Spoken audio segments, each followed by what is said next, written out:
こんにちは、レイムです。おっす、マリサだぜ。ご無沙汰してます。青子です。整った。何ですか？何が整ったんですか？ヤマハの2021年仕様の MAX シリーズが出揃ったって話だぜ。取引の話かと思った。今回は、XMAX の変更点を眺めながら、ライバルのフォルツァと比較をしていきたいと思う。この番組は、XMAX が気になる方、皆さんがいいと思う方、ただなんとなく見ているという方に送る、新型バイク情報番組です。それでは、青月電子台、今回もスタートです。では、ゆっくりしていってね。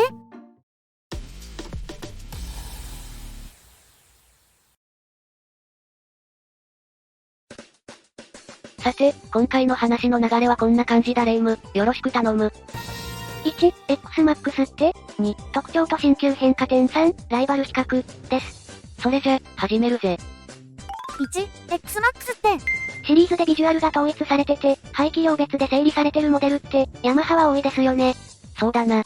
ちなみにヤマハの公式ページでは、バイクのジャンルを大きく4つに分けてる。ネイキッドでトルクフルなエンジンが楽しめる、マスターオブトルクこと MT シリーズ。フルカウルでピュアスポーツなヤマハの究極のフォーストバイク、YZF-R シリーズ。転ばない三輪バイク、LMW シリーズ。そして、スポーツバイクの DNA を受け継ぐスポーツコミューター、MAX シリーズだ。あれ、その他にもボルトとかテネレとかありますが。公式サイト上での分類だから、細かいことは気にするな。何それ？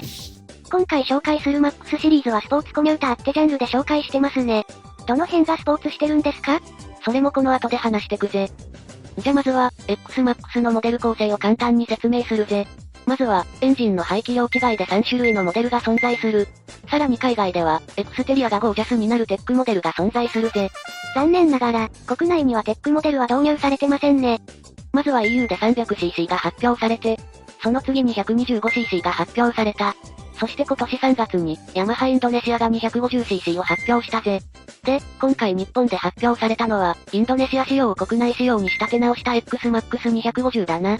ちなみに、国内仕様の 250cc は、125cc を 250cc 化にしたの？それとも 300cc を 250cc 化したの？細かいことを気にするんだな。さてはレイムは A 型だな。この令和の時代に、血液型で性格分けするなんてナンセンスですよ。そうなのか。じゃ、これを見てくれ。ふむふむ。レイムにはどれが何 cc かわかるか？これが125。これが250で。これが300かな？どうですか？外れー、残念でした。ぐぬぬぬ。で、どっちかわかりませんでした。遊んでないで進めてください。じゃ、こっちから質問です。受けて立つ。XMAX の X は何の略ですか？クロスの略みたいだな。走りとスタイルがクロスしてるって意味で X だな。じゃあ NMAX の N は？ニューライフみたいだ。じゃあ最後 TMAX の T は？ツインの T？それともタンデムの T か？外れー。で、答えは？調べたんですが、解説は見つけられませんでした。なんだと？遊ばれた？ MAX シリーズの最高位ってことで、トップの T ってことでいいんじゃないでしょうか。はい、お姉様。茶番はここまでにして、そろそろスペックの話をしましょうか。だな。2、特徴と新旧変化点。で、今回発表された XMAX だが、マイナーチェンジって位置づけだな。内容は？ 2021年モデルは、エンジンの平成32年排出ガス規制適合化を図りながら、シート表皮やスマートキーの質感向上、ヘッドランプの光量アップに加え、カラーリングをアップデートしました。と、公式発表からの引用ですね。じゃ、国内仕様の XMAX の変化点とスペックについて見ていくぜ。カラーとデザイン。カラーリングですが、どんな感じですか？グレー系が3色あるな。グレー、マットグレー、マットダークグレー。で、ブルー系はマットブルーの一色だな。グレーが多いですね。パリの空色ですか？おセンチさんか。上位モデルのテックモデルには、テックカモってカラーがある。画像で見ると黒っぽいんだけど、カモってあるから真っ黒ってわけじゃないんだろうけど。正直、地味なカラーが多いですね。MAX シリーズは大人のバイクってことで。では、大人なバイクのスタイリングはいかがですか？口が光ってる。真ん中にあるプロトンビーム発射口のことですね。いやハイビーム用のライトだろ。口っていうより、鼻に見えますけどね。あと、フロントとリアには X のモチーフが表現されてるぜ。どこ？ここだ、ここ。確かに。言われたらわかりました。でも、エヴァマーク10ぐらいはっきりしてたら、一目でわかるんですけど。このジャンルのスクーターデザインは、ホンダもヤマハも見分けが難しくなってきましたね。見分けるコツは、X-MAX は斉藤亜子で、ホンダは斉藤真子だな。また何言ってんだ。ま、このクラスの性能は拮抗してきてるし、デザインで選んでも問題はないと思うぜ。フロントライトとテールライト。変わった様子はないな。先代デザインを継承してるぜ。でも、今回の変化点には、ヘッドランプの光量アップってのがありましたよね。なかなか聞かない内容ですね。ネットで調べてみたら、先代はフロントライト照射範囲の手前側が暗いって書き込みを結構見かけたな。メーカーが対応してくるぐらいだから、相当暗かったのでしょうか。リア周りはフロント以上に顔に見える。ライトが目で、反射板が口で、ナンバー灯が顎。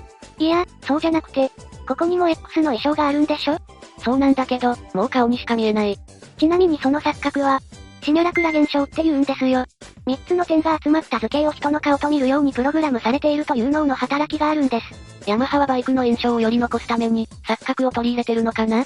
意図的にやってるかどうかはわかりませんが、話を脱線させてしまいました。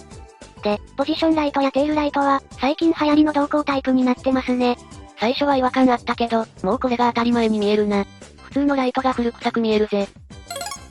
コックピット。メーター周りは、機械式部分とディスプレイの組み合わせタイプですね。定番で見慣れたデザインのメーターだな。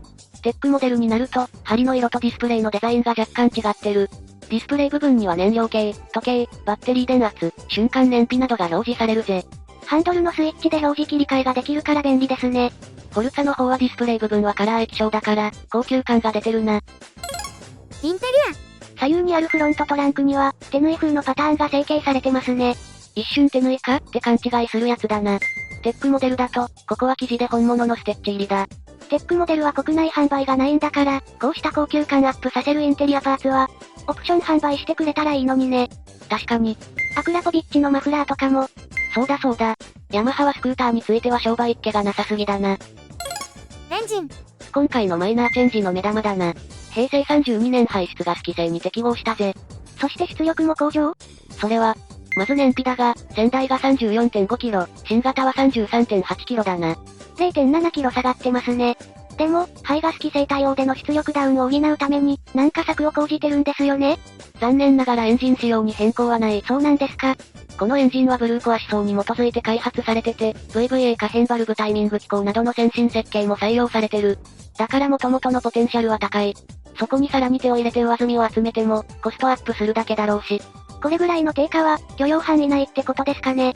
かもな。フォルツァと燃費を比べたらタンク容量も2リットル多いし、燃費も下がったとはいえフォルツァより 0.6 キロ長いから、走行距離では X-MAX が勝ってるのでよしとする。フレームと足回り。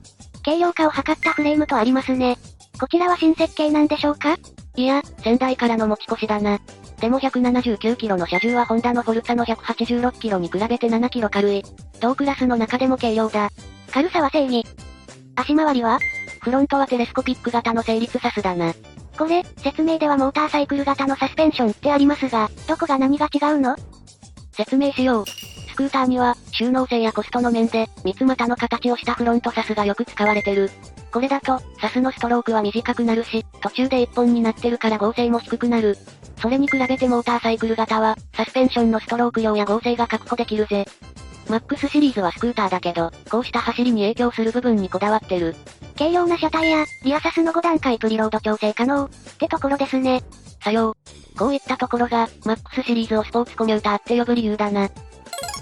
電子制御とアシスト機能。トラクションコントロール、ABS、キーレス、DC ジャックが搭載されてるぜ。この部分も先代と同じ構成ですね。スクーターだと、アシスト機能はこれぐらいで頭打ちだな。あと欲を出すなら、フォルツァには装備されてる USB ソケットとか電動ウィンドスクリーンぐらいか。あれ ?NMAX に装備されてた、バイクとスマホの連携機能はついてないの？ヤマハモーターサイクルコネクトアプリのことだな。X-MAX には未装備だな。残念。どうした？説明をよく見ると、左側フロントトランクにケーブルを通すスリットを備えていますって記載がありますね。おう、これはいい装備だな。これでフロント収納から電源を取り出すとき、ケーブルを挟むことがなくなるな。あと、スマートキー本体の質感がアップしてるみたいですね。機能的には、ステアリング、シート下トランク、フロントトランク左、フューエルリッドのロック解除。音でのアンサーバック機能付きですね。音だけじゃなく、フォルツァみたいにライトが光って合図してくれたら、より便利なんだけどな。今後の改良に期待だ。シート下収納。約45リットルの収納サイズだな。何気に大きくないですか？だな。カタログ上では、ヘルメットの種類によるが2個入るぜ。これならカッパ入れて、カバン入れて、さらに靴も入りますね。滑らかな開閉ができるダンパーや、LED 照明もついてるぜ。ライダーに嬉しい装備ですね。スペックについては、こんな感じだな。さ、最後はライバルたちとの比較をしてみるか。3、ライバル比較。ライバルはホンダのフォルツァ、ヤマハのトリシテ300、スズキのバーグマンで比較してみるぜ。ちなみに各社の新型モデル発売日は、XMAX が21年7月28日、フォルツァが21年3月25日、バーグマンは21年3月16日、トリシテ300は20年9月30日だ。ちなみに紹介車種はすべて ABS 装備だぜ。それじゃ、比較表、ドン。車重とサイズとシートコイ。やっぱり、排気量が200のバーグマンがコンパクトで軽量だな。燃料タンクのサイズも小さいですしね。通勤や通学で使うなら、ピークパワーより、軽くて出だしや加速感がある方が使い勝手がいいからな。シート高もバーグマンが一番低いですね。どれも、ザ日本の通勤バイクだな。シートした収納。どの車種もヘルメットが2つ格納できるぜ。250のクラスになると、収納にも余裕が出てきますね。バーグマン以外はヘルメットは縦に並べて格納できるんですね。バーグマンのヘルメット格納方法は少々トリッキーだけどな。最大出力とトルク。これも排気量が物を言うな。なのでトリシテ300が一番だ。エンジン仕様はみんな同じで、水冷短気筒、フォースト4バルブ SOHC ですね。ユーロ5に対応しているとわかるのは、XMAX だけだな。認定形式が 8BK で始まってますからね。各社、規制対応でどう動くか楽しみだな。燃費。よし、XMAX がトップだな。ユーロ5対応で燃費は下がったものの、なんとか最高発発売のメンツを保ったぜ。フォルツァと比べて70キロぐらい長く走れますね。でもきっと、次のマイチェンで巻き返してきそうだ。いきなり EV 化されたりして、ホンダは EV バイクについてロードマップを公開してるし、今は電動化の噂が全く聞こえない鈴木も、こっそり EV やってるみたいだしな。EV の加速は一度味わうと癖になりますからね。バイクにどう活かされるか、楽しみですね。価格。最後は価格だ。一番リーズナブルなのは、もちろん鈴木のバーグマンだな。アシスト装備は少ないですが、十分普段使いができる性能は持ってますね。約8万の差で XMAX やフォルツァが買えるって考えると、どちらにしようか悩みますね。俺なら、もちろん XMAX だな。走ってるところ見たことないから被らないだろうし、速そうだし、青いホイールがオシャレだし。確かにフォルツァはよく見かけますからね。売れてる証拠ですよ。さ、今回はこんな感じだ。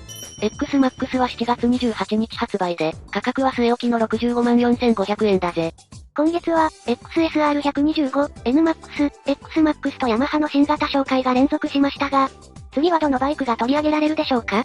そろそろあの車種やその車種の続報がっていうお話ができれば良いのですが。では、今回のお話は、以上になります。次のコーナーは、青子のバイクニュースです。こんにちは、青子のバイクニュースのお時間です。梅雨の季節ですが、皆さんバイク乗ってますか？乗ってないな。この動画が公開される頃には、主は久方ぶりのツーリングを満喫している途中ですね。その様子は CRF のインプレ動画としてアップしたいと思ってます。今では新型情報がメインとなった青月電子台ですが、過去にちょこちょことツーリングの様子をアップしてます。お時間があればご覧くださいね。次の話題は、主機体の GSX S1000 の続報です。6月に何か発表があると思い、各国のサイトをいろいろ確認してみましたよ。どうでした？ヨーロッパでは発売日や価格、市場レポートなど、いろいろ情報が出てきてますね。フランスが6月発売で 13,199 ユーロ、スペインが7月発売で 13,695 ユーロって記載がありました。国内は収穫なしでした。アジア、アメリカ、オセアニアはほぼ情報なしです。あらま。では、引き続き調査をよろしく頼む。最近、青月電子台の動画を参考にして、バイクを予約したとのコメントをいただくことがあります。また、定期的にコメントをいただける方も増えてきて、主はとても嬉しく思っています。ライブ配信や、ポッドキャストなど、新しいチャレンジも進めていきますので、今後もよろしくお願いします。ステッカーも作ったよ。では、今回はこの辺で。それでは、See you!